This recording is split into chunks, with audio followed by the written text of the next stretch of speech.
All right, great. So now we have a man with no morals in command of our military. Thankfully, he listens to Arcturus, so we won't have to worry about that too much. I'm glad that someone trustworthy is still at the top echelons. Let's see what the day brings for me. Adjutant, what's been going on? Commander, our position has been discovered. As of 2 hours ago, a large Confederate strike force arrived on Antigua Prime and established a base camp within our defensive perimeter. Oh, and after 2 hours, you thought to tell me. Why the hell haven't I replaced you yet? Arcturus Mengsk is calling a meeting. Greetings. I know you're all concerned about the Confederate strike force. But first, we have a grave matter to discuss. Fantastic. It seems our data disks didn't hold weapon designs after all. Lieutenant Kerrigan will explain. Not to cut in front of the lieutenant, but why the hell aren't we running? I feel like this could be discussed after we get the hell out of Dodge and out of their scopes. You all know that the Confederates run a program for psychically gifted humans, training them to be ghosts. Those running the program found that the Zerg are attuned to the psychic emanations of ghosts. So the Zerg are here for you, darling? Huh. This keeps getting better and better. Shut up.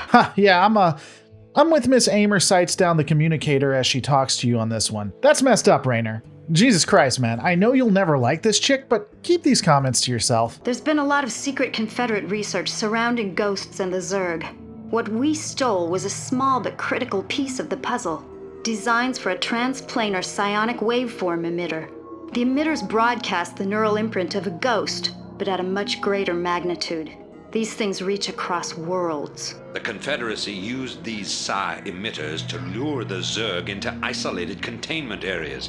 Your colony, Mar-Sara Commander, was one such location. What are you saying? I'm saying the Zerg are a secret weapon developed by the Confederacy. I'm saying you were all subjects of a Confederate weapons test. Huh. I can't imagine what evil and barbaric people would do that. Maybe we really are the good guys.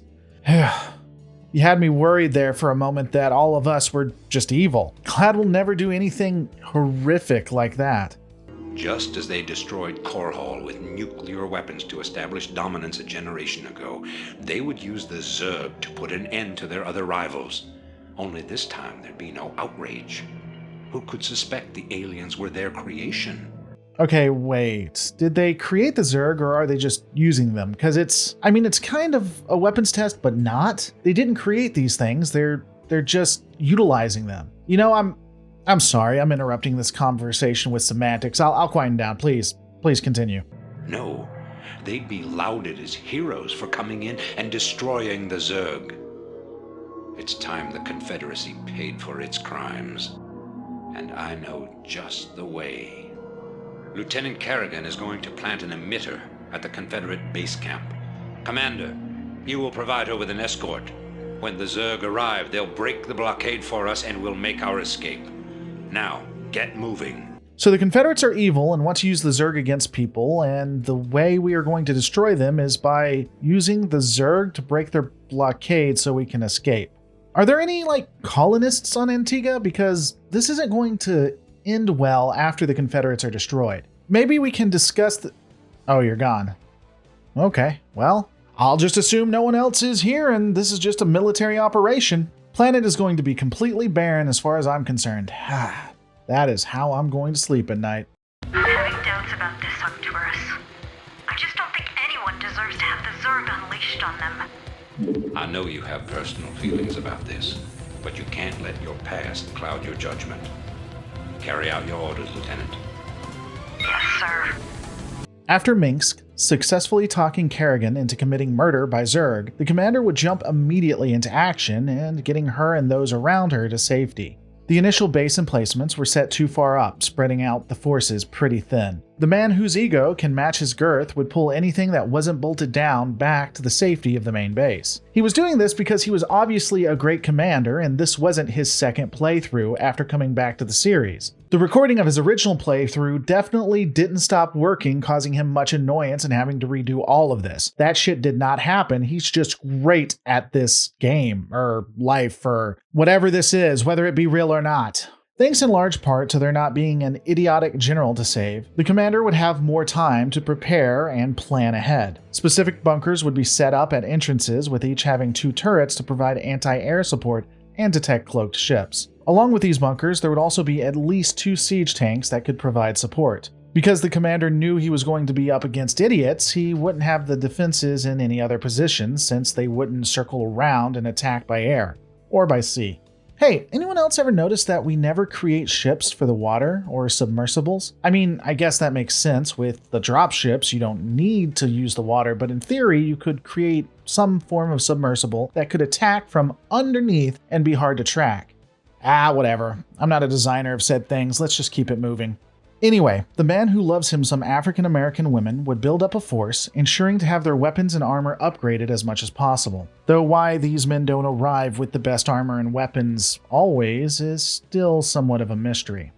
After ensuring there were enough military assets, Marines would begin their assault to secure a forward minerals location, moving the defenses up to match this area. This would be successful, with siege tanks protecting from on high. For the main assault on the Confederate base, tanks would utilize said siege mode for support as the Marines did the heavy lifting. The initial engagement was wildly successful, with the Confederates barely able to put up a fight. A defensive line was formed, and the SCV, along with Kerrigan, would implant the psi emitter. The psi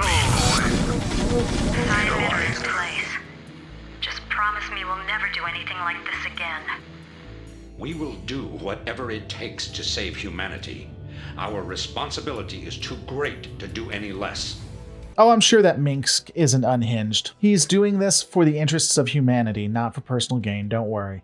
Hey, now that the battle is over and we've placed this thing at the center of the Confederate lines, which means we're at the center of the Confederate lines, didn't we just completely annihilate them? I mean, we've basically broken their back. So maybe we don't even have to use the psi emitter. We'll just defeat the rest of them and we have operational control of the planet. Surely we can beat back the blockade if we can control where we are. Guys? The newly minted military officer who does all the work and yet somehow never gets a promotion loads up with the rest of the Sons of Korhal and waits for the Zerg to arrive. The species of doom break through the Confederate blockade, as expected, and the Sons of Korhal escape. Though why the Sons of Korhal don't have to worry about the Zerg is something no one ever questions. With the Zerg infesting Antigua, the Protoss, which now someone thankfully decided to tell the commander their name, at a minimum, would destroy the planet. Wow, Marsara, Antigua, damn, if we aren't the bad guys, we're certainly bad luck. It's been a long haul getting from there to here. But finally, the Sons of Korhal has went from terrorist organization to legit rebellion. We now have an army at our back with aerial support. We have a chance of defeating the Confederacy and making a name for ourselves. Greetings, Commander. Receiving incoming transmission. Oh great, let Minsk on. I wanted to discuss with him the option of diplomacy. We're at a point where peace is at a premium. They have guns, we have guns. We'll just use the fact that neither side has a certain win to establish peace and create our own nation. We can live in unity with the Confederacy. The time of our final strike against the Confederacy is close at hand. Or we can kill them all, I suppose. Before we can strike at Tarsonis itself, however, we must break through the Confederacy's most potent defenses.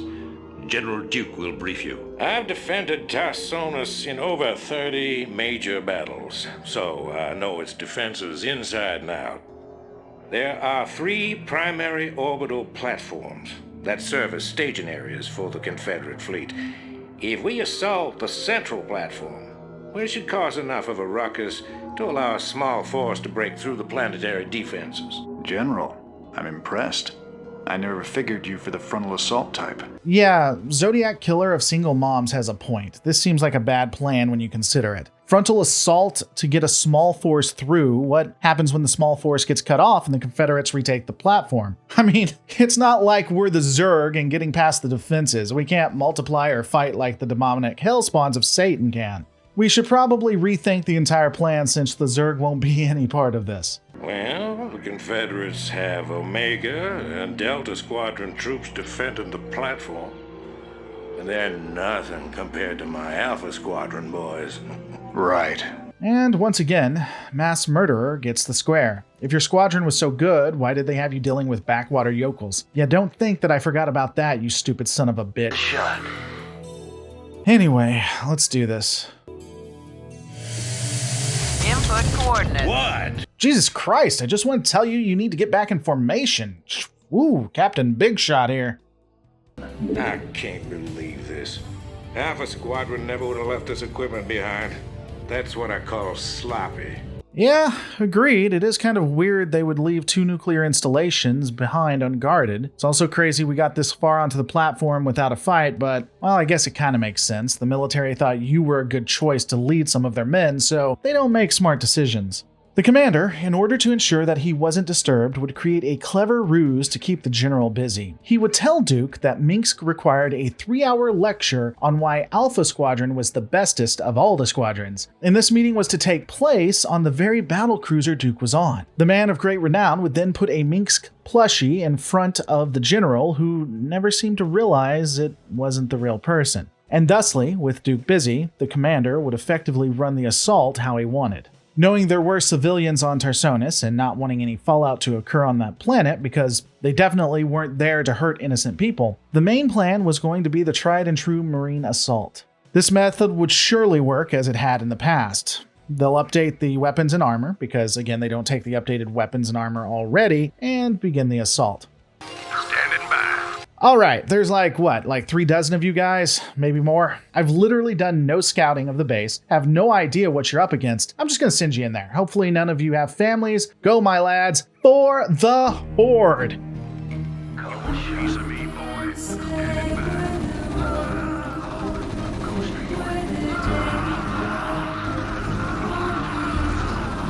Let's move. Your forces are under attack.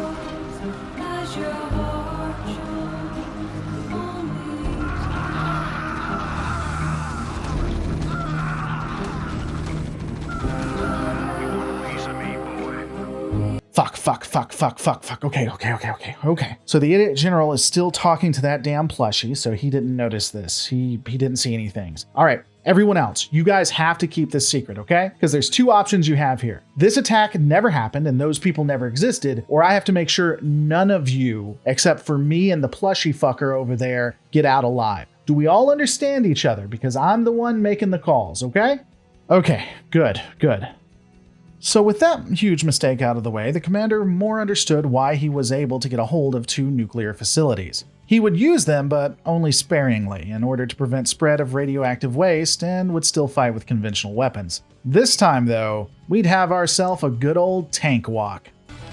Orders, sir! You want a piece of me, boy? You want a piece of me, boy? This here's rubber duck. You got a copy on me, love machine? Oh, 10-4 pig pen. For sure. By golly, it's clean, clear to Taco Town. Yeah, we definitely got us the front door, good buddy. Mercy sakes alive, looks like we got us a convoy. Utilizing siege mode, the commander would supplement with Marines in order to annihilate the first base. Unfortunately, the man who all fertile women loved would realize he was actually fighting 2 enemies. During the entire assault, very few defensive structures would be set up, considering the best defense is a good offense. And with that in mind, he would plan to assault the secondary base. The assault on said base would be similar to saving the general. Several dropships would be loaded up with tanks and marines, escorted by wraiths. Even with several dropships and wraith support, only a stark few would survive taking the upper platforms. The survivors would then begin bombing the secondary squadron into the Stone Age, causing massive damage. However, they would still be under constant attack, and once the survivors were on the cusp of being completely overrun, spoilers, every one of them will die, the main force of Marines assault from the front. This would be dozens upon dozens of upgraded Marines, even using more ordnance than World War II and Vietnam combined to get through. After this assault, there would still only be literally 3 to 5 ground personnel left, out of 50 to 100. And every one of them knew that if they told what really happened on this day, they would not only experience pain unheard of before this time, but not anyone they ever cared about would survive. The mission would end trying to find the last godforsaken turret because Duke needed to have every single piece of hardware removed before he declared victory because he's a fucking asshole. It wouldn't be the Sons of Korhal if you didn't have an idiot in charge. This is Duke. The emitters are secured and online. Who authorized the use of psi emitters? I did, Lieutenant. Wait a second, didn't you say the Confederates used these things against planets to swoop in and save the day like heroes and that made them the bad guys? Aren't we doing that now? What? The Confederates on Antigua were bad enough, but now you're going to use the Zerg against an entire planet? This is insane. She's right, man. Think this through. I have thought it through. Believe me. You all have your orders. Carry them out. Man, Minsk was not the guy I thought he was. I can't see how things could possibly get worse from here. He won't do anything more to lose my respect. The assault of the Tarsonis platform would see 52% of the Sons of Korhal's forces killed or missing in action. Over 130 people just gone. The commander was sure he would never see a battle worse than this.